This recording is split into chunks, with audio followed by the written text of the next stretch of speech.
Welcome into episode 335 of the Skate Podcast. I'm Brian DeFelice, joined by Bridget Prue, Scott McLaughlin, and returning guest Andrew Razor Raycroft. Razor, we appreciate you coming on all the time, of course. But right now, we need your insight and expertise to help pour some water on some Bruins fans' concern about their favorite goaltender and a new goaltender that they also traded for. But we need to have you on this week to talk some sense into people. We just have to.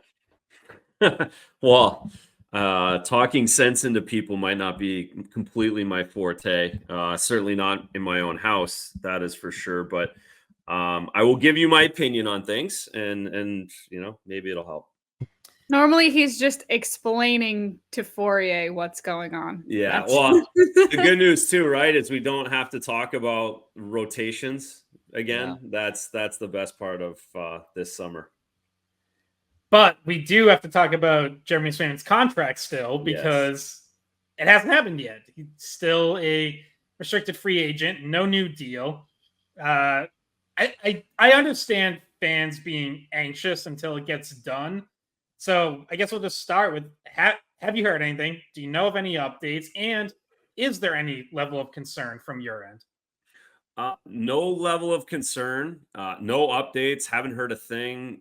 Quite honestly, haven't really thought about it or talked about it or asked about it, or everybody's gone, right? The hockey world, everybody is gone since July 7th when that development camp shut down, the last one in the league.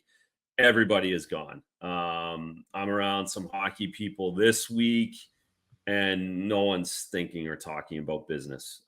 It's really, August the calendar changes, but you see on Insta, everyone's over at weddings still. Everybody's. I think Pasta's wedding was this week, right?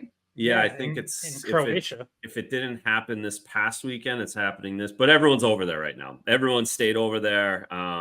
And I don't think anyone's really too concerned about anything. So there's really no reason for fans to be worried about a contract until, let's say, I would even say September. September 1 is, maybe you can start thinking or talking about it. And even then they have 2 weeks. This is going to take 2 phone calls, really, at the end of the day.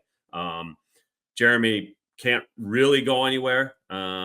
He has to sign, he has to play, he has to make a lot of money, and the Bruins have to pay him a lot of money. So I think at the end of the day, it'll be a couple of days of phone calls. They'll get it hashed out, and he'll be playing on opening night. Now, is the only holdup, you think, just the fact that no one's around, or could there be something else that's stopped them from getting the details, like, say, wanting a no trade list or wanting a full no trade clause? Like, would that be something they're going back and forth on about, or is this really just a time isn't that important, we're just gonna hold off? Well, I think they're fighting over money and term. I'm assuming all the other things that they can hash that out. I'm sure Jeremy wants more money than the Bruins want to give him today. But again, that changes really fast, right? With that, these deals all need a little bit of pressure on the back end to get done for both the player and the team. Right now, there's zero pressure. There's zero reason to talk, because they're just going to keep saying the same thing they've been saying all the way until the first day of camp. So again, I think we're not hearing anything. Nothing's getting done. There's no conversations because they just aren't. They're not interested. But I think when you get down to the nitty gritty, it's going to be, they're talking about dollars, and they're talking about structuring the deal that's favorable to the cap, but also favorable to the player and how much money he can make. So when it comes to meeting in the middle, Razor, obviously compromise is where this hopefully ends up going. A lot of individuals out there feel that Swayman has a lot of the leverage because he has the Bruins handcuffed because he is the number one goalie, obviously, but he's also a restricted free agent. So there's the Bruins leverage. Where do you think that the leverage leans more in this? Who do you think will have to give a little bit more, do you think, at the end of the day, Swayman's camp or the Bruins? Well, I think they're both going to have to give a little bit, right? And I think the team if you have to pick one if I had to be binary on this and have to pick one of them, I would say the team, just because of the fact that the team rolled the dice a little bit last year and didn't give him a long-term deal and went 1 year and said, okay, show us. And the player did show, and you as a team, as an organization, typically have to pay for that. I think the Bruins are okay with that. But they're also, they've always been good at business. And when you have Brad Marchand and you have Patrice Bergeron and you have David Pasternak and there's a lot of hometown deals throughout this roster, and you could, make the case. Charlie Mack, these guys didn't go to free agency for a reason. They love Boston. They want to be in Boston. Jeremy Swayman's very important to Boston, has a pretty good setup here for him too. He's very marketable here. He's very well liked. There's really no reason for him to go anywhere. And that's, part of the leverage the team has. So if I had to pick, I would say that he does have the player has a little bit more leverage, but it's not like 100% where he can say, well, you guys don't have a goalie. So, well, no, they have a guy who's played in the NHL a lot and been good at different times. And, it's not like he's just going to sit at home all season. They have an organizational track record, Razor, as you're well aware of having good goaltenders through Baba Senza, and just structurally, they just always get guys that can do the job. Yeah, because they play great in front of them. The centermen play defense. Their defense is better this year than it was last year at this exact time with the additions that they made. And listen, the other thing that happened this year, which is interesting, and this is something that is, I guess, beneficial if you're looking at for the Bruins to save some money, is that UC Saros signed a deal for $7.74 million at 8 years. And that comparison is tough for the Swayman camp to say we should get more than that guy for what he's done, the numbers he's put up, the amount of games he's played, been in the Vezina every year for the last 3 or 4 years, getting teams 60 games a year. So that 7.74 is a little bit lower than everybody thought Saros was going to get. And I think that changed the goalie market just a little bit as well. And Shesterkin's out there. He's the big one. If I'm Swayman, I kind of want to wait and see if he can get a deal done before me, because you're assuming that's going to be 7 figures or 8 figures. Yeah, it's like if you look at Saros and then you look at Ilya Sorokin at 8.25, it even further sort of defines what that window is going to be. And then it's like, are you within, are you 50,000 a year on this side or that side? It's going to end up being, I think, right around that 8 million, give or take maybe a couple 100,000. But Razor, while we're on Swayman, I think one of the most fascinating things to watch this year, again, assuming a deal gets done, which we all think it will, is obviously he's going to have a bigger workload. He has career high 44 games played. That was last season. And then we know he took over, ran with the job in the playoffs. What is a reasonable number for him to jump up to in terms of starts this year? And as a goalie, what is that challenge? You were a workhorse goalie for several seasons in your career. What is the challenge of making that jump up to a bigger number? I think the biggest challenge is, and this is where bringing Korpisalo in, and you talk about Bruins structure and the Bruins model for goaltending the last 15 years. He's still going to have a benefit to this. But for me, the biggest thing is playing when you don't really feel good, having to play when you don't feel good. And I don't think he's really had to do that in his career, and certainly hasn't had to do it 2, 3, 4 games in a row where you just don't feel good for the week. What's happened in the last 2 years or 3 years with Linus is that he got his game. Even though he didn't feel great, the team played pretty good in front, lost 4-2, wasn't horrendous, but then I could get to work the next day and do some goalie stuff and do some training and just get my head right, take a night off, and then go back in. And instead, if you're not feeling good and you have a game 4 and 6, let's say on the week, you're playing 3 of those 6 games or 3 of those 4 games over 6 days. So now you lose 4-2 and don't feel that good. The next night's a back-to-back. You don't play. Then you travel and you have the next night and then, 2 games in the next 3 days, and you don't have time to work out. You don't have time to work through your game. That's the challenge of being a starting goalie is finding ways to win over the 57 games that you don't feel that good. That actually kind of sounds like what Korpisalo was going through.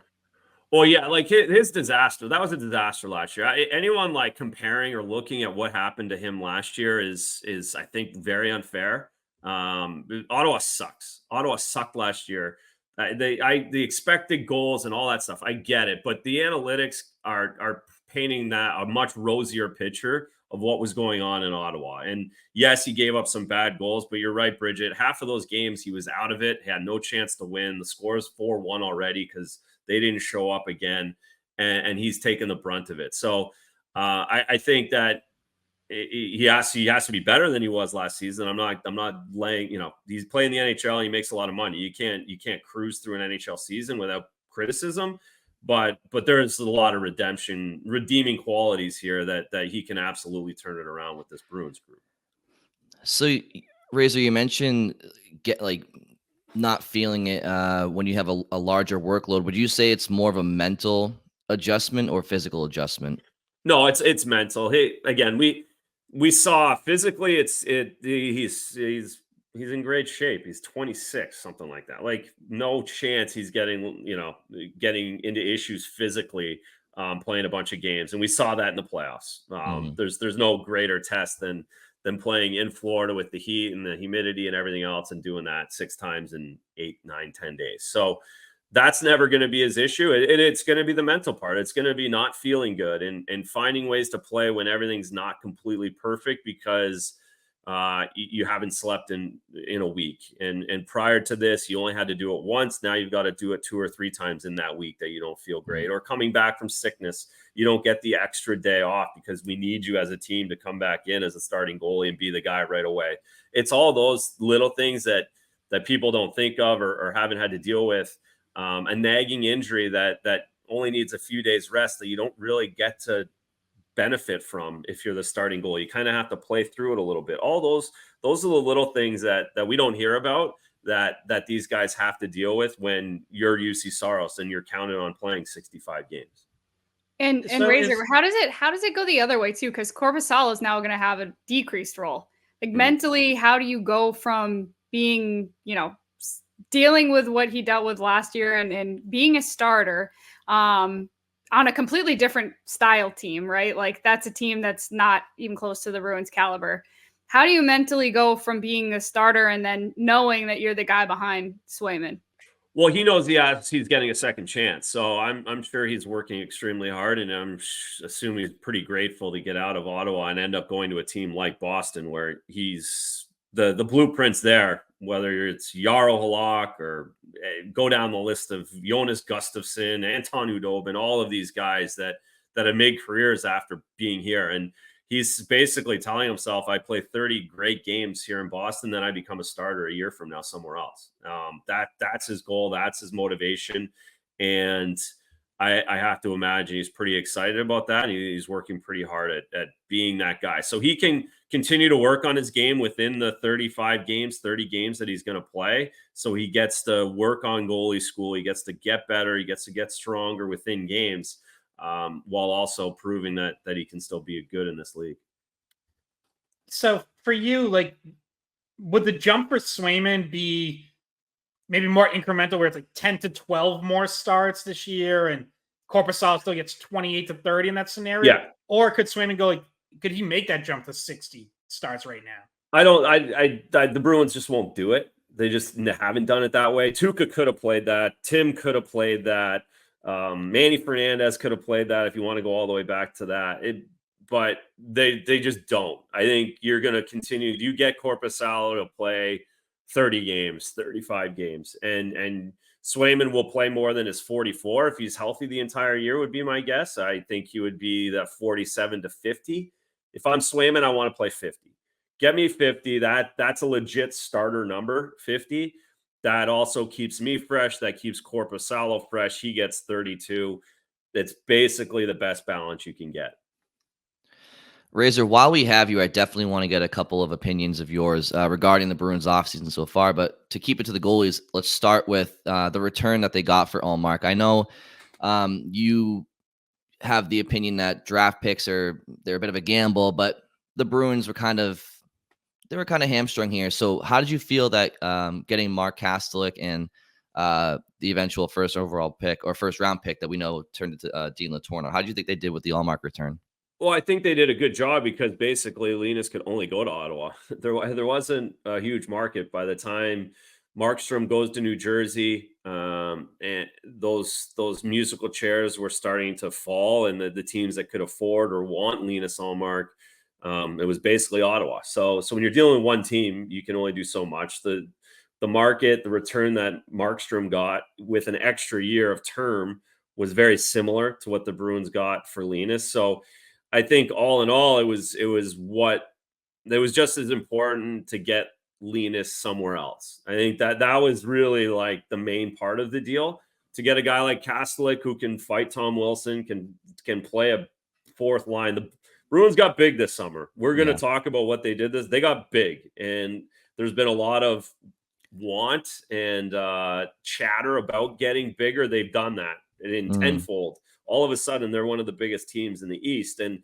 Kastelik's a big part of that. He can play, he can shoot. Talking to everyone in Ottawa, he's got a full toolbox, and you hope that he can, like some of these other guys that the Bruins have brought in. Their pro scouts have done a great job recognizing who fits into their structure, and you hope that a guy like Kastelik can bring that and bring that sandpaper and toughness and shot to the bottom six. I don't. The first round picks are whatever to me. I guess it's good. The Bruins got another big player with that pick, a big forward, but he's going to BC for 2-3 years. So we'll see. Great if it works out. Scott mentioned, and I don't mean to throw you under the bus, Scott, but Scott mentioned Scott, but I'm going to. I'm backing it up. No, but it was a good point. Like the Bruins taking on Korpisalo's contract, a lot of fans wanted cap alleviation with Ullmark going the other way, and it kind of negated some of that, right? And my opinion right before the deal happened was the Bruins, I thought, had a lot of the leverage where they could say, hey, look, Ottawa, do you want a number one goalie or do you not? And obviously the lack of extension in place hurt that. But do you feel like the Bruins lost the battle of leverage when it's, hey, Ottawa, we don't have to trade this guy right now. Do you want a number one goalie? Because if you do, then maybe, like, I just feel like there was a few things that maybe the Bruins may have lost there. Well, yeah, but that wasn't really like, because it wasn't their fault losing it. That just was like the name of the game. Linus wasn't signing an extension in Ottawa. He's not. Why in the world would a guy who won a Vezina, who can basically sign wherever he wants next summer, sign in Ottawa that he's never played in?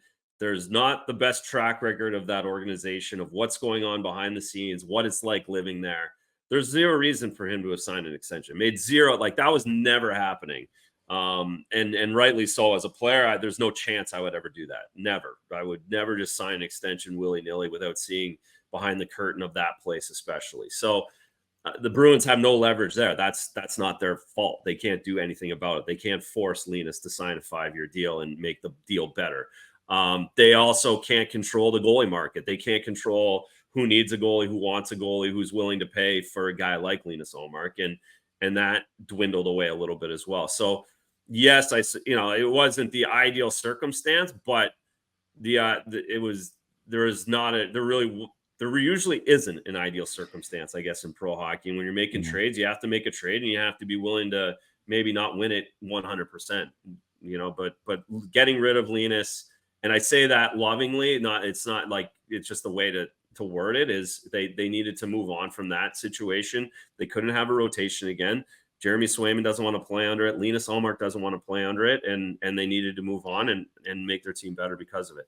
And then I'll run back to the Korpisalo, because you talk about the salary cap dollars. Yeah.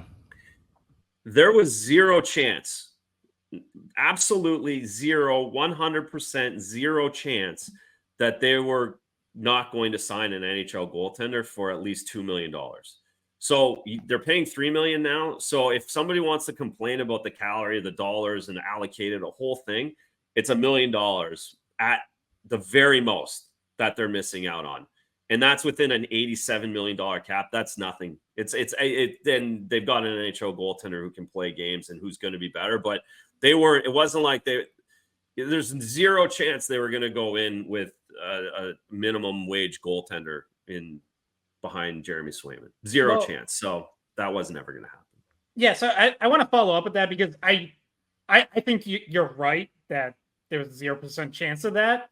My question would be simply why? Because Brandon Bussi is not that young. He's 26. Even Michael DiPietro, like, have those two battle, see what you have. Brandon Bussi needs to clear waivers to get sent down anyways. So I guess why not give those guys a shot, see what they have. And if you end up with a need for a backup goalie, you go find one in season somewhere, you give up a 4th round pick. Yeah, that's just so risky. You have a team that you expect to challenge at the end of the year for a Stanley Cup, but let's just say at the start of the year, playoffs, and Jeremy Swayman pulls a groin October 10th, and you have Bussi and DiPietro as your 2 goaltenders for 3 weeks in October till Thanksgiving.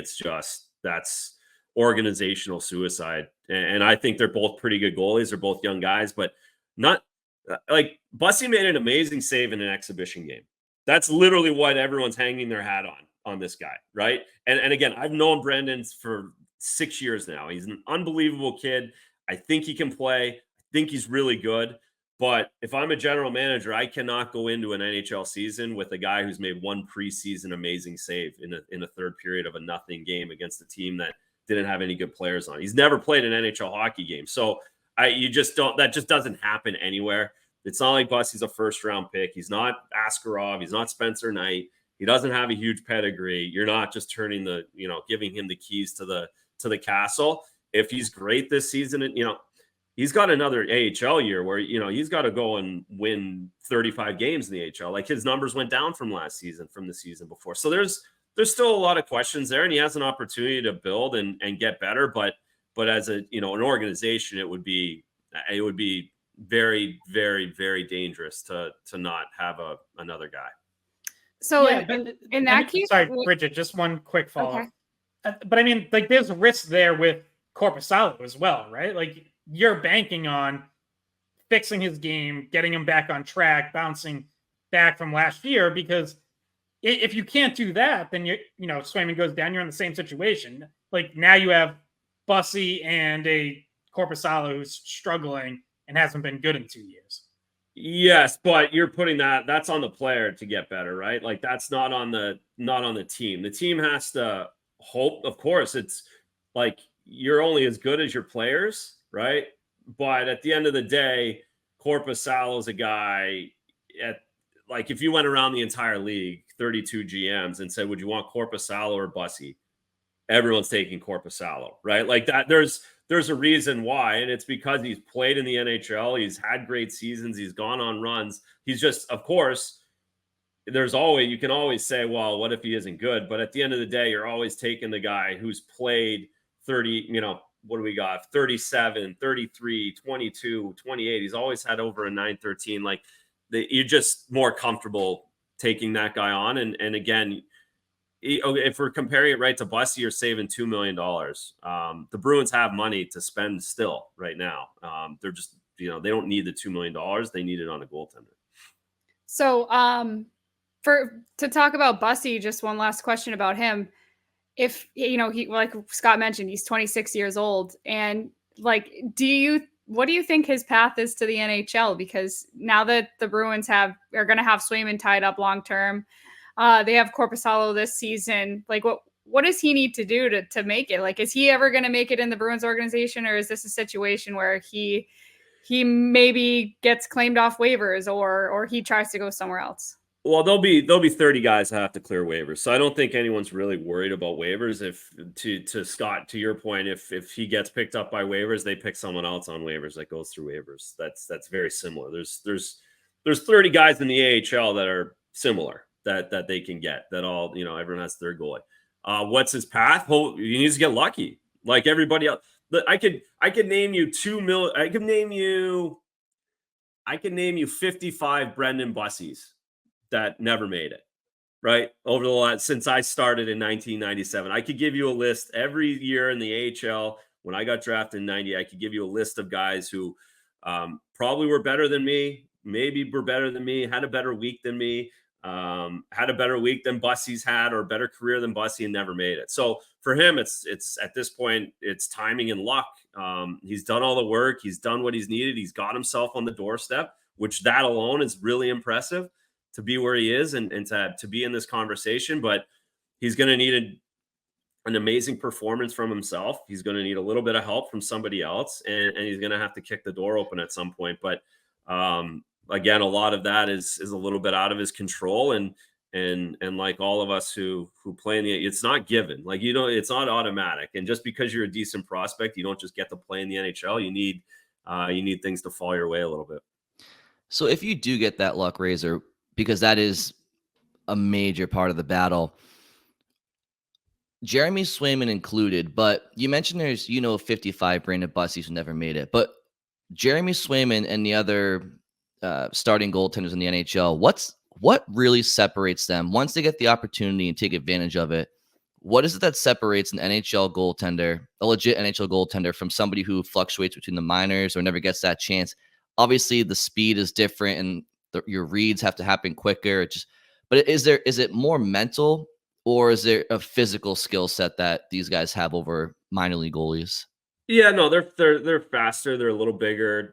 But at the end of the day, it's consistency and professionalism. It's all about being consistent. It's being able to do it every day. It's having the look, the coach's belief, the teammates' belief, and a lot of times that's hard to communicate. It's hard to put into words what that is. I think. Well, I know everybody, when Jeremy Swayman came into camp the first time and hung around the NHL guys the first time, everyone looked around and said, "Hey, this kid's got the right personality. This kid's confident. He doesn't shy away. He's happy, he's smiley. Like, this guy's going to get it, and he's going to make it. He's going to figure it out." Some guys just have that. They have that aura. They have that belief in themselves. They have the confidence of their teammates, the coaches. And they have the consistency on a daily basis to do that. So that's really what separates everybody. And then you need a little bit of that timing. You need a little bit of the belief from the right people as well.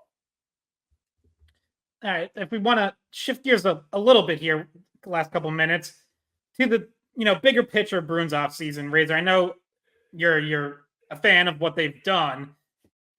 The big contracts for Elias Lindholm and Nikita Zadorov, do you think those are like just about perfect fits, or do you have reservations? Because personally, like, I like them. I think they had to make these moves, but I do still wonder, like, if Elias Lindholm ultimately at the end of the day ends up being more of a number 2 center on like a true cup contender, and maybe in a year or two there, the Bruins are back in the market looking for a real number 1. Where are you just on your faith in those players and their ability to fill big roles for this team? Yeah, I think that's a pretty good observation. I think if you had, and I would suggest that if you put everybody in the Bruins organization on a lie detector test, they would love to have Lindholm as their second and Charlie Coyle is their third, and name Connor McDavid or somebody as your first, right? Like, whoever that is, whatever that next kid is, whoever it is,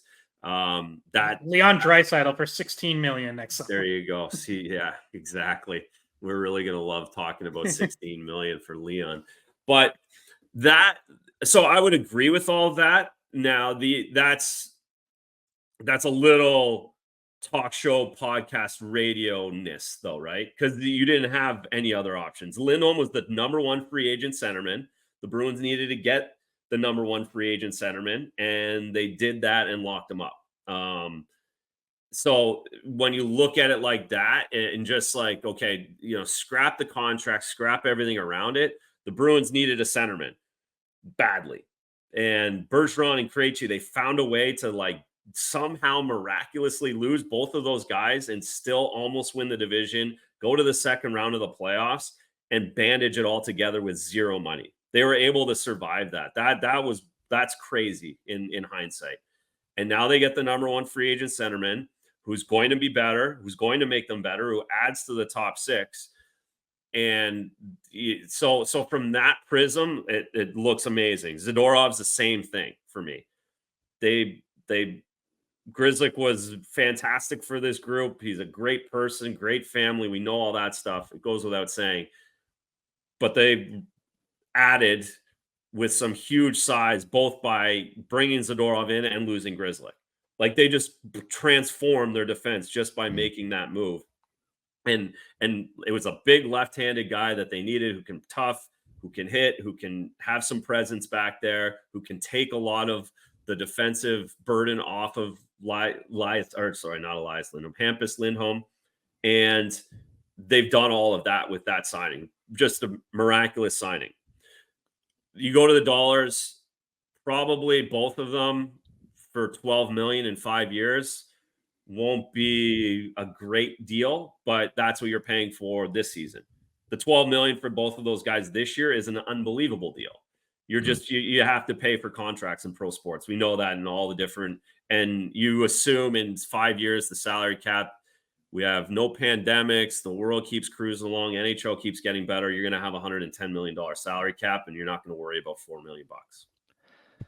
Yeah, I agree with you guys on the assessment of Lindholm in a perfect scenario, maybe being a number 2 center. But that said, he's still probably in the middle of the pack as it pertains to NHL number 1 centers, like at least potential wise. And I think you can win with that. Well, and add to the fact that he gets to play with Pasta and Zach. Yeah. Right. Yeah. Like that's not, those aren't normal wingers. So that middle of the pack centerman that you're talking about, let's say he is 18th, let's say he's 21st.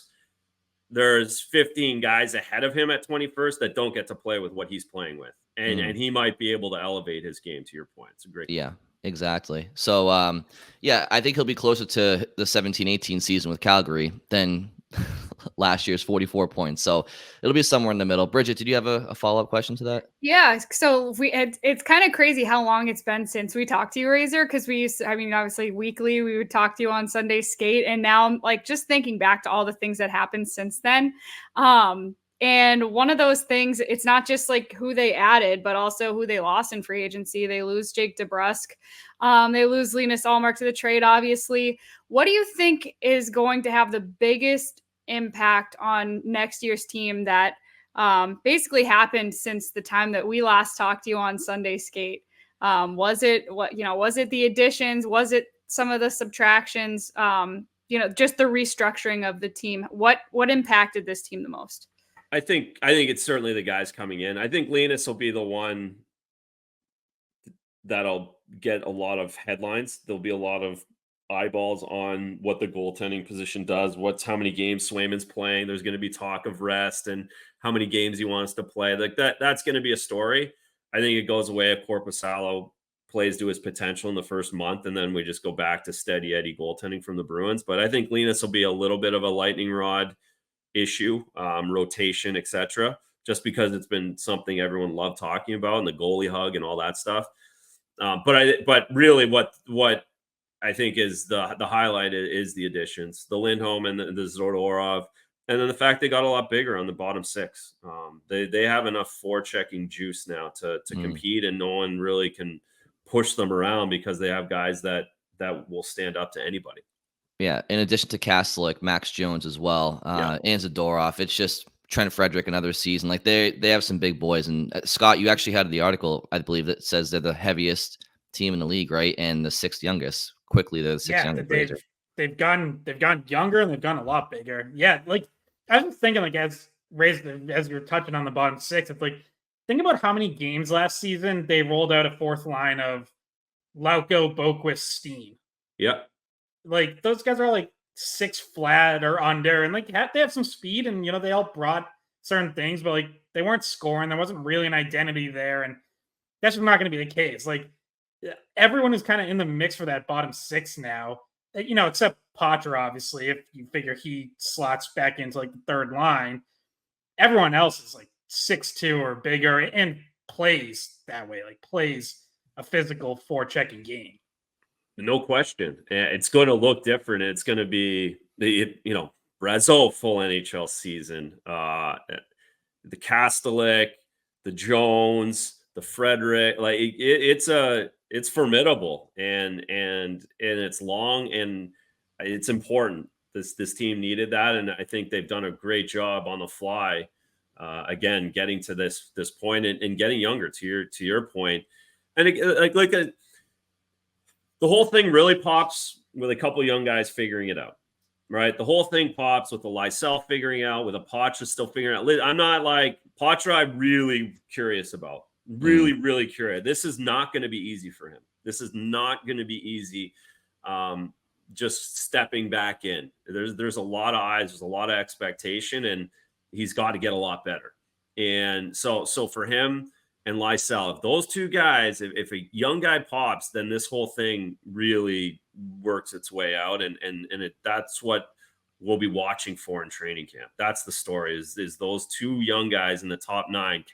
Who are they? And can they make the squad better?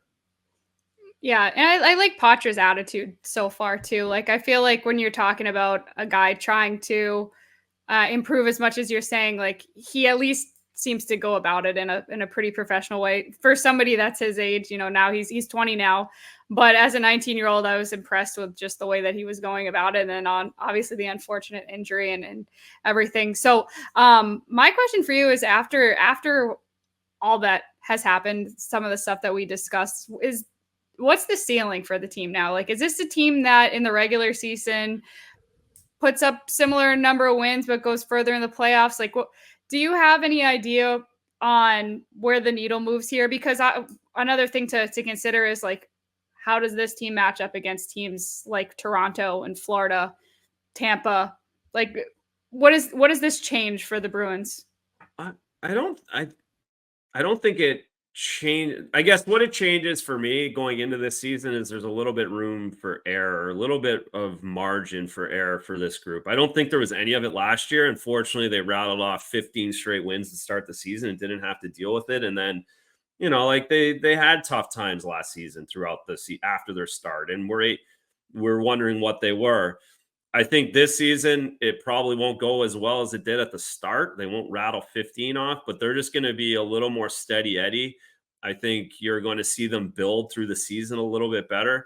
And I mean, come playoff time, I think we've learned I hope we've all learned our lesson now with the way that the playoffs structured, that you need matchups to go your way. You need things to fall your way to get through the playoffs at this point. And we won't know what that is until the last day of the season, when we're saying the Bruins mailed in a game to play the Toronto Maple Leafs in the first round again. Yeah, I think I'll speak for myself. Last year, as admirable as it was that they played, I do feel, and I'll always feel this way, I hate to just judge a team if you can win a cup in the preseason, but unless you do eventually need a certain level of high-end talent, I do believe that to go to the promised land. I do think they obviously have that more going into this year than last year. But aside from Lindholm, what I love more about the Bruins going into the season, regardless of the regular season record, is their style that I believe they'll play with. Like, we talked about Max Jones and Kastelik and Frederick and Brazeau and Fred. Like, I feel like they have the ability to play more downhill, skate more downhill with their forechecking and their back checking. Like, when you watch the Panthers, people say, is being physical open ice hits? Well, no, it's not just open ice hits, but it's also not just winning your stick battles. It's your relentlessness and your forechecking and your back checking. And when you watch the Panthers, you feel like they're always skating downhill, just in your face. And I feel like these additions, some of the minor additions the Bruins made, I think will go a long way to stylistically helping them in the springtime. So if they finish 10th or 12th in the regular season, I don't care, because I think come April, they'll be better suited as a style of play. No, I think that was the focus. It's pretty easy to see that, because like Scott's saying, they got bigger all of a sudden and they got younger all of a sudden. And that's the new age NHL model. All of a sudden, the young, or the smaller D that move the puck are no longer wanted, because the teams that have won Stanley Cups the last 3 years don't have any of those guys. They have big guys. Oh, imagine that. It's hard to play against guys. And that's where the league has now gone to. And it's a copycat league, and the Bruins are following along. And it feels like they were able to get there for the first time in a couple of years. I think again, last year they had no chance. Like they dealt with what they dealt with, and it was crazy that they were able to pull it off. This year they had room and they had a mission, and I think they were able to succeed in most of that, if not all. Yeah, and one other thing that we haven't touched on yet, like we've talked about all the different ways that the additions have improved the team, but I remember Razor during the playoffs and right leading into the playoffs, one of the things we talked about the Bruins struggled with a little bit was faceoffs, and you alleviate some of that, just what they were missing in that category at some points during important parts of the season. And how do you think Elias Lindholm, like what difference does he make, him winning a face-off, like transition going more quickly, possession going the Bruins way? How important is that too? Well, hopefully there's 3 or 4 centermen that have Bruin contracts that have been working on faceoffs essentially every day since the season ended, because there's a massive opportunity, huge opportunity for these guys to be that centerman. And so I would expect that those guys have recognized that and been working really hard, whether it's Patra, Trent Frederick for that matter. Like, I hope he was working his faceoffs. Like, he can be, maybe he can fill a role there. Like, so whoever it is, I think with Lindholm, that's, he's going to be taking a lot of offensive zone draws because he's the number 1 line. They're going to be faceoffs in the power play, etc. I wouldn't disregard Zaka taking on his backhand side and continuing to get better at that as well. He's an option to play center. You talk about, would you be surprised to see a centerman of Lindholm, Zaka, Coyle at some point in the regular season? I probably wouldn't. There's going to be some movement throughout that. So I think, I don't know. I don't think I answered your question directly, Bridget. I think it's going to be more of a, not just Lindholm, but like everybody recognizing an opportunity to be that centerman for the Bruins and really working on their face-off opportunities this summer. Yeah, I mean, even Kastelik's been a good face-off guy in his career, and Beecher's going to be back in the mix.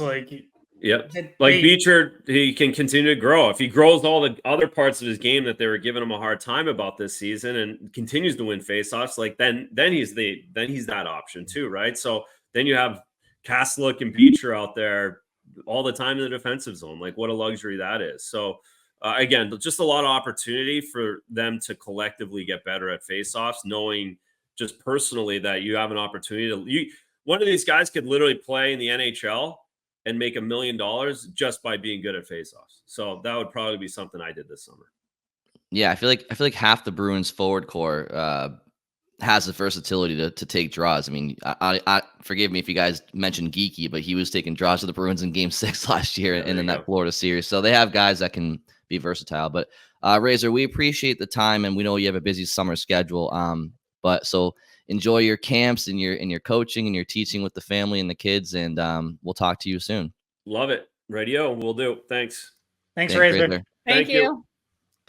All right, thanks to Razor for joining us. So Bridget and Scott, lots to dissect, and we will do so over the next 10 to 20 minutes or so. But for me, the thing that stood out the most was the Bruins do owe it to Swayman in this situation to give a little bit more than the player, because of the arbitration situation last year, making him go out there on a 1-year contract and show himself. And he did that. So when push comes to shove, I think the Bruins, they should kind of meet Swayman a little bit further along in the compromise.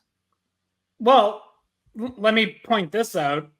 They did already give him something by having that be a 1-year deal, because the Bruins, since it was Swayman who initiated the arbitration hearings, who filed for arbitration, the Bruins had the option of picking a 2-year contract after the arbitration ruling at the same amount of money. So if the Bruins had really wanted to play hardball, he could have been back again this year on whatever he was making last year, the 3.5 whatever. And how unhappy would he be if he was making under $4 million again this year? So like, the Bruins have already given him a little something and done him a little bit of a favor. So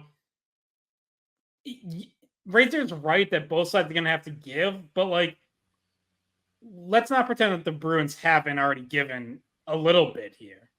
Well, but they knew they needed to not completely destroy the relationship. Like this, it's not just like, okay, well, we're going to try to get the most out of it. Like you have to balance it. And clearly Swayman wasn't happy with how it turned out, even with that considered. And I think that, to Brian's point, there's definitely got to be some care taken to mending the relationship, making both sides feel comfortable with each other.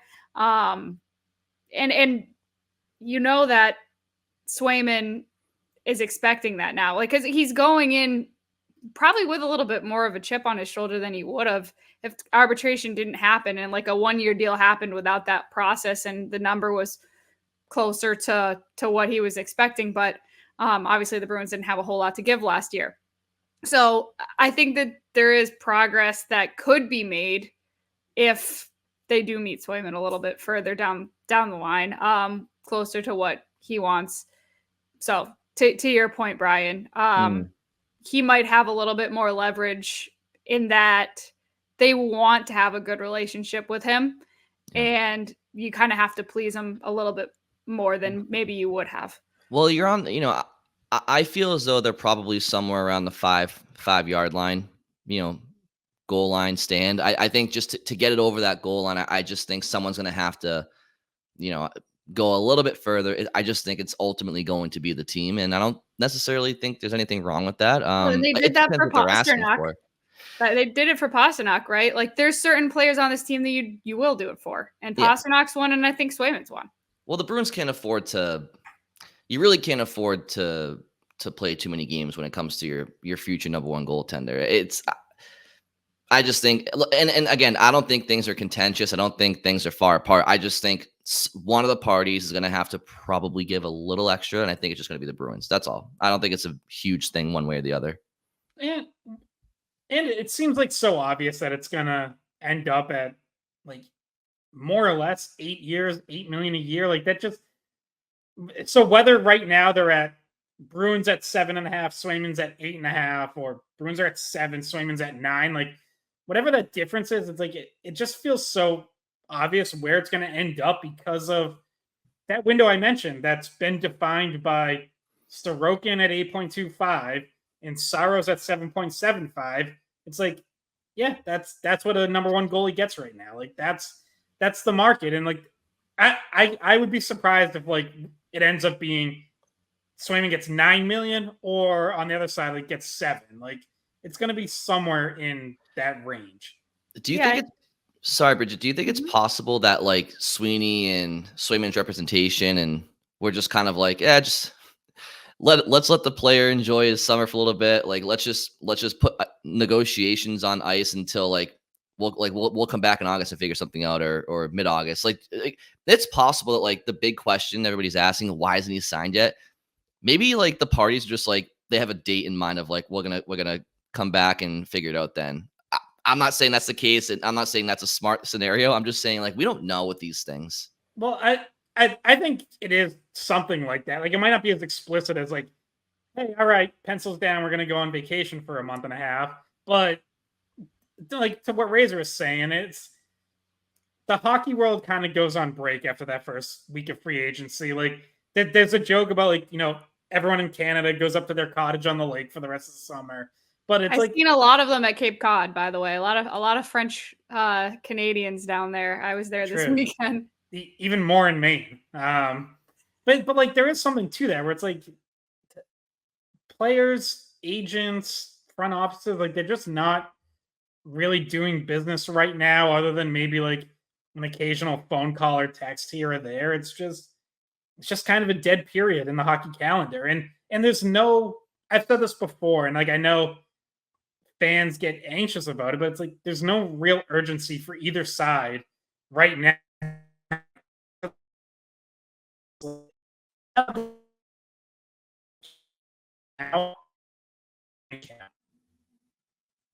Uh-oh, Scott, I think we lost you.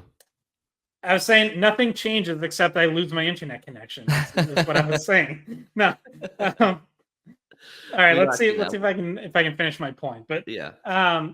But yeah, like whatever the situation is now, that doesn't change until you get to training camp, like until everyone gets back to Boston and you're actually looking at a date on the calendar where, you're on the ice and team activities start again. Yeah. It's definitely not like hey, this is a set date on the calendar, but like you mentioned, Scott, maybe on Swayman's side, potentially waiting for some other contracts to fall that might help negotiating. But like Shesterkin and him, like they're both great. They're both going to be number one goalies, but there's definitely differences in what Shesterkin's going to be getting paid that extra amount of money for than Swayman. Yeah. So it's a wait and see. I mean, Razor said, maybe as you creep into late September, but even then, we've seen it with Pasternak. Like people go into training camp all the time and figure something out before the regular season. So let's jump to the Korpisalo piece of the Bruins' new equation. And when the Bruins traded Ullmark, we were saying on the podcast, and the general consensus was that Korpisalo was a throw-in, and the Bruins, if they wanted to dump Ullmark, they had to, take Korpisalo back, and it seems like Razor's saying that whether it was Korpisalo or another NHL veteran goalie, the Bruins are going to get an NHL veteran goalie. So it's not so much that they had to take him because he was probably going to be something that they were targeting anyway because they don't trust Bussi or DiPietro. And this is where there's some disagreement on the panel with Scott and potentially you, Bridget. Well, I was going to say, and remember, our viewers, our listeners really did not like the return of that trade. And when we put up our poll, it was a majority of people saying Ottawa won it. But Razor definitely listed kind of the main reasons why the Bruins won it. Because like obviously Ullmark probably doesn't even end up in Ottawa after the year. So it's hard to win a trade for a rental on a team that's not a contender. Like, sure, if Ottawa's a contender and this is like the piece they were missing, then great, they got what they wanted.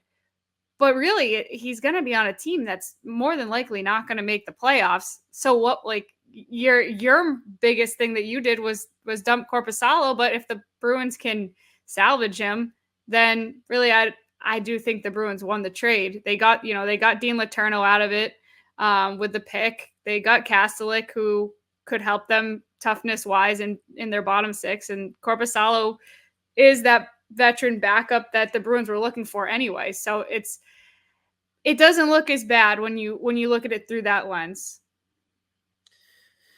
Yeah, and I mentioned it like when Razor brought it up, but he is right that the Bruins, whether it was via trade or free agency, were going to have some veteran backup in, and he's probably right that it would have been around $2 million or maybe a little less, maybe $1.5 million. The only place like where I push back is more just on the opinion that like they have to do that because you can't go into the season with just two young and experienced goalies behind Swayman. I guess I said it before and I'll say it now. Like, I'm more open to the idea of let Bussi and DiPietro fight it out. Whoever proves to be more ready is your backup. And if it turns out that they're both not ready and you suddenly don't have a backup, you go find one in season. Like, Razor is right that the Bruins were not going to do that. I just think it should have been on the table. But obviously, Ottawa pushed, I think, pretty hard for the Bruins to take on Korpisalo and some of that money.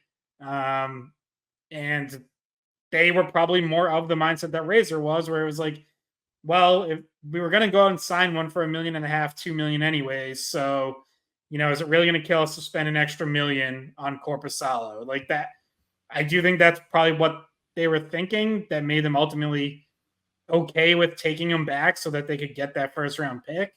I just would have been more open to the alternative of like, why not just give two kids a chance and see if they're ready? And I know that I know one person that agrees with you, and that would definitely be Brandon Bussi, because I'm sure his eyes were like wide open, like, oh, they're going to trade Ullmark, and then you find out the return is Korpisalo, and the door kind of slams shut on you again. Well, when the argument that Razor brings up is the what if game, which maybe we'll hold off on for What If Wednesday. But he said good job. He says teams will oftentimes, they'll make moves with the what if notion in their mind of like, what if this player goes down early in the season? So like Razor's like, well, what if you lose Jeremy Swayman in October to some injury that we just don't know about right now? And it's better to have a guy that's traveled in the NHL, played in the NHL, seen NHL shots come at him. And it's like, that's kind of where this analysis stops and ends with these teams. Sometimes it's like, if a guy goes down, we just want a better insurance plan behind them. That's kind of what it seems like they did here. Yeah, and if you're looking at Korpisalo as a guy that you would value at $3 million, which is what that's the part of the contract the Bruins will have to pay. If you think he's worth $3 million to you, and the role that he's going to play, then you make the deal. And obviously, if that wasn't the case, either they would have negotiated it a different way, or he doesn't come to Boston as part of the Ullmark trade. But my guess is that was like a major stipulation on the Ottawa side. So I don't know. I'm not as worried about it as I was originally after hearing guys like Razor explain or kind of like calm the nerves about how bad last season was versus what the future could look like in Boston. I think we all know that goalies in Boston seem to stabilize, get more steady with the coaching and with the culture and with the defense that gets played out in front. So, that's obviously a huge storyline of the season is how much does Korpisalo play? How consistent is he? Does he have games where you're like, oh my God, what are we doing here? Or he just goes back to being a normal, average or serviceable goaltender that doesn't have the same kind of flaws exposed because the defense is better and the system is better. Yeah, you're right. Like, he will be better here, and the Bruins do have a good system in place. But that also applies to a Brandon Bussi. Like, they should also be better equipped to help an inexperienced goalie come up from the AHL and play well, at least for 25 to 30 games. For me, it just comes back to the money. If you have $2 million more, maybe you have Anthony Duclair or Warren Fogle, who's not by no means a slam dunk second line winger that we're looking for, but plays in your middle six and contributes. Like, I would rather have that than the veteran backup in case Swayman suffers some catastrophic injury, which personally I think you're probably screwed anyway. So yeah, that's not a bold take, Scott. That's true. So any other laundry we want to sort out from Razor's interview? I know we talked a little bit about the makeup of the Bruins via offseason additions and subtractions. We've talked about that a little bit. We'll continue to do so as training camp gets closer. We also talked about just some things to look forward to in training camp. I think it's going to be a very fascinating camp to watch. I'm very interested to see who makes a name for themselves in that bottom six, because there's a lot of competition in that bottom six, depending on how the top six shakes out. But you have Justin Brazeau fighting with Kastelik and Max Jones and Johnny Beecher, and there's just like and others that I'm not thinking of right now, but primarily that battle between internal candidates for that second line opening on the right wing is going to be fascinating to watch too. Well, yeah, and one thing about training camp that and early season play that we're going to get to see that is something Razor brought up is basically how much youth factors into how good this team could be. He was saying, we know what the core is, but if the youth, and we're talking about Mason Lohrei, Matt Patra, Johnny Beecher, potentially Fabian Lysell or someone else who comes and steals a middle six winger role because, trying to fill in for Jake DeBrusk. If those guys can make a big jump this season, then you're talking about a team that might be able to have a ceiling of a cup or go on a deeper run. Like if Mason Lohrei takes a big jump, if he even takes strides this at the same rate that he did last season, because I think he grew pretty quickly towards the end of the season. then I think you're in better shape defensively. If Matt Poitras finds a way to contribute in a middle six role and stay healthy, you're talking about, adding another chunk of offense and scoring and a playmaker that could help your team be more versatile. And if somehow Fabian Lysell makes the team and has a breakthrough season, that all answers questions and fills in some secondary scoring or scoring that you didn't have last year. And also obviously trying to make up for some of what you lost when DeBrusk left. So that obviously the youth part of training camp and early season is going to be really interesting to see. Yeah. I will say, like, just from a sheer content perspective, which is the business we're in, having to use that money on Korpisalo instead of a Duclair or a Fogle and leaving this big hole up front on the second line or third line, if say Geeky moves up, whatever, way better for content. Like, now makes Fabian Lysell a really interesting focal point of this training camp. Whereas if you had a more complete forward lineup, maybe it's more, you're looking at Lysell like, well, either he's ready or he's not, but I guess we'll see in a few weeks. Now it's like, right from day one, it's going to be all eyes on Fabian Lysell. And Razor even mentioned Poitras, who, look, I think makes the team, and I think they have him penciled into their lineup. But it's worth noting, like, yeah, he's going to have to re-win a job. Like, they're not just going to hand him something. He could go to Providence this year. That was not an option last year. So it is worth noting that. Yeah, and he especially has it's a completely different hole that's missing this year. Like, this is a winger hole that's open, and they tried to play him at winger a little bit, but obviously his natural position is center, and that's what he broke into the league as.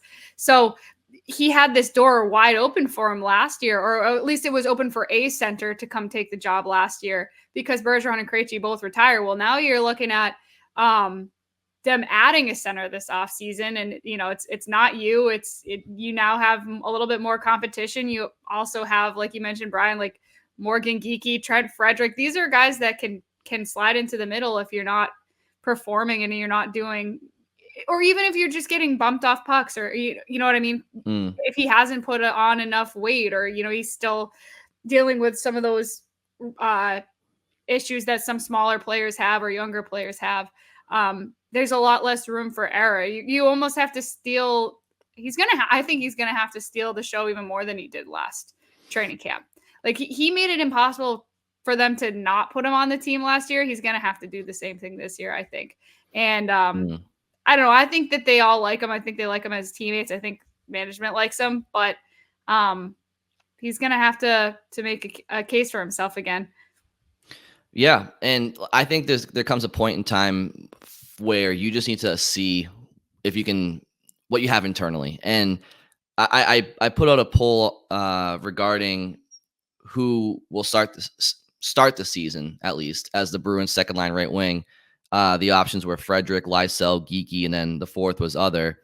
And so unsurprisingly, Fabian Lysell had 51% of the votes because it just, like, people want that to happen. But realistically, he still has to earn that spot, but he won at 51%. If he makes the team, then Scott's right. Like, content is, flying out, and people are very eyes on what he's doing and under a microscope, which is unfortunate for him. That even if he doesn't make the team, the content's great, because then everyone's gonna be talking about, is he a bust? There's a spot wide open and he didn't win it. Yeah, it's gonna be hard for him. But I found it fascinating that 51% of voters said Lysell is going to win that spot. But what I found more fascinating was that Frederick had the least amount of votes of named candidates. Morgan Geeky had more votes than Frederick, and I just, like, it got me thinking. And I just feel like we've talked about it before, but between Geeky and Frederick is 26. I think Geeky's around the same age. Frederick has the most. He has the highest career highs, right? So 40 points is a career high in points, and I think Geeky may have been 39 last year. It's not much of a difference, but Frederick plays with physicality and defensive awareness, and he has chemistry with Coyle. And I think in an elevated role could reach 50 points. And it got me thinking, people say you need to get a top 6 player who can score a lot. And I looked back at Milan Lucic's career in Boston the first time around, and make no mistake, I am not comparing Lucic to any of the players I just mentioned. But when Lucic was in Boston, he was a premier power forward in the league and a first liner. In his time in Boston, he averaged 50 points per 82 game season. If Trent Frederick, for example, could increase from 40 to 50 points, all I'm trying to say is, like, you don't have to be, if you can be physical, provide some fighting punch, and you're good defensively, and at a minimum you provide 50 points, which Frederick still has to prove he can get to, you can be a very effective top 6 player in the NHL. And I just feel like it's interesting that people seem to not be considering him right now, at least more than Geeky. The problem with it is, like, they see him like in a third line role, and it's hard for them to wrap. Like, certain people maybe just don't view him yet as a second line guy. And it's been like, just because so many seasons that he's been here, he's been bottom 6. Like, okay, now is he a second liner? That would be that. I think he's shown signs that he can make that jump.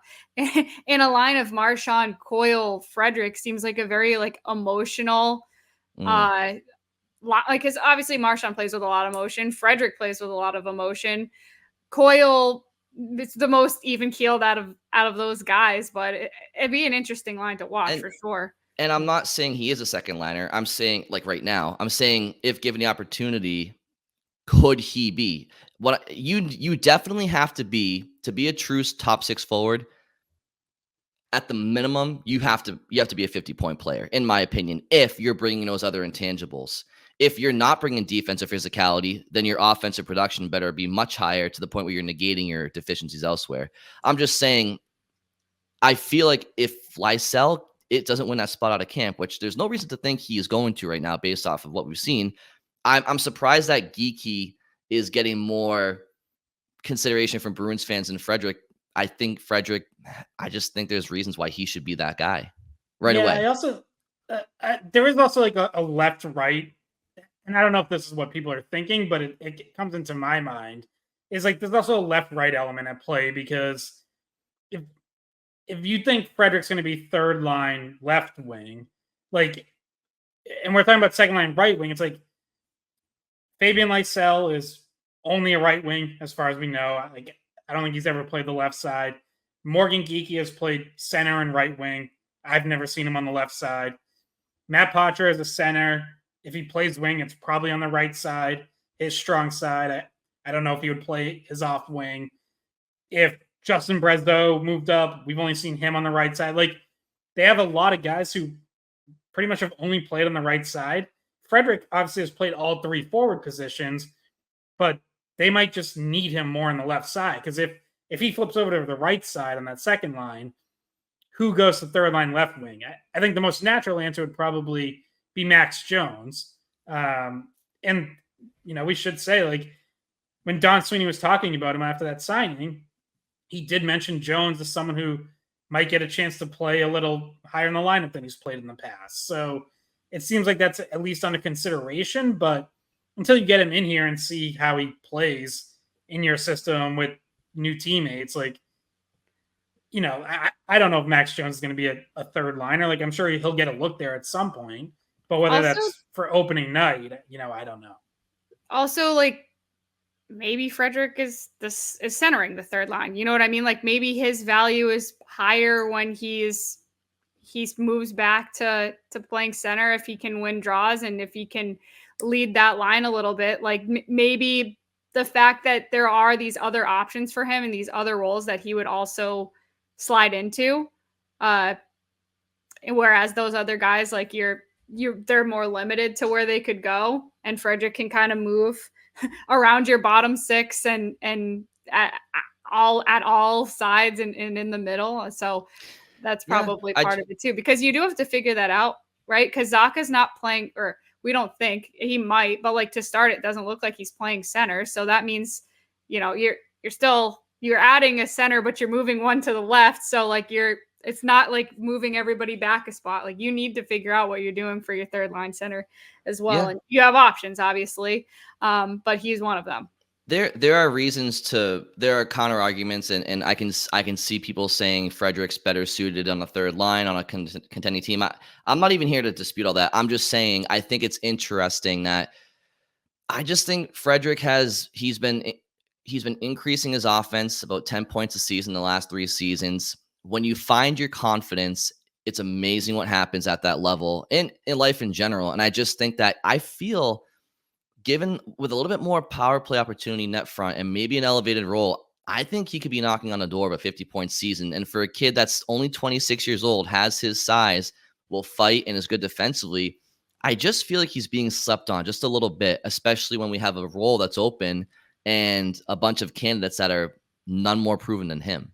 And the hand in this thing is valid, but let's be honest, Jake DeBrusk is playing right wing, right wing. He's a lefty. It's a little bit overrated at this day and age, but I think that also the poll numbers are just like a reflection of optimism, or like what you want to happen, like what certain people want to happen. They want Fabian Lysell to not be a bust, and they also want to see him play like in the NHL and get a chance to look at him. And that's like the optimal, okay, we hit on this draft pick kind of vote.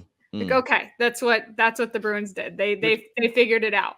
Which is why next month will be so fun to I can't wait to see him try to earn an opportunity, so it'll be fun. It'll be fun to watch. Any final talking points, guys?